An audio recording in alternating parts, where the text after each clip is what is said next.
ഭയങ്കര റേസ് ആവോ? നല്ല റേസ് ഭയങ്കരായിട്ട് വലിച്ചെറിയില്ല, വണ്ടി എടുത്ത് പോവും. അതാണ് എന്റെ മെയിൻ.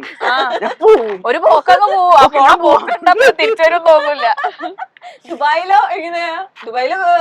പോക്കല്ലേ, പുറത്തിറങ്ങി അയ്യോ ചൂട്, അകത്തന്നെ പോവാ. അല്ല ഇപ്പൊ ഇവൻ ട്രെയിനേഴ്സിനോടാണെങ്കിലും ഞാൻ പെട്ടെന്ന് ദേഷ്യപ്പെടും. എനിക്ക് സാധനം ചെയ്തില്ല ഞാൻ ചോദിക്കാം എന്താ ചെയ്യാഞ്ഞ്, എന്റെ മുഖമൊക്കെ മാറും.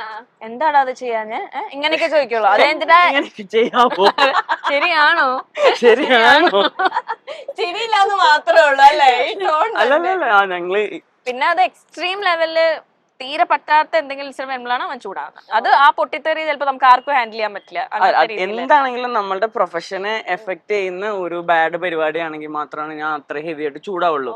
ബാക്കി എന്തുണ്ടെങ്കിലും ഞാൻ എപ്പോഴും വിചാരിക്കണത് ഞാൻ ഒരുപാട് തെറ്റ് ചെയ്ത് പഠിച്ചിട്ടാണ് ശരി. അപ്പൊ ഒരു ചാൻസ് കൊടുക്കണം. ഒന്നോ ബാക്കിയോ അത് നമ്മുടെ പിള്ളേര് അങ്ങനെയാണ്. പഠിപ്പ് പോരൊന്നുമില്ല, ഡാൻസിൽ ആത്മാർത്ഥ മാത്രമേ ഉള്ളൂ. ഞാനടക്കം അങ്ങനെയാണ്. അപ്പൊ ഒത്തിരി ആത്മാർത്ഥത ഉണ്ട് എല്ലാവർക്കും. അപ്പൊ അതിൻ്റെതായിട്ടുള്ള ബുദ്ധിമുട്ടുകൾ കൂടിയാലും പ്രശ്നമാണ്. അപ്പൊ ചിലപ്പോ 2 മണിക്കൂർ ക്ലാസ്സിന് ചിലപ്പോ 3 മണിക്കൂർ 4 മണിക്കൂർ. അപ്പൊ കുട്ടികള് പാരന്റ്സ് വിളിക്കും, എന്താ കഴിഞ്ഞില്ലേ നിങ്ങൾ ഡാൻസ് ക്ലാസ് തന്നെയല്ലേ? അതെ.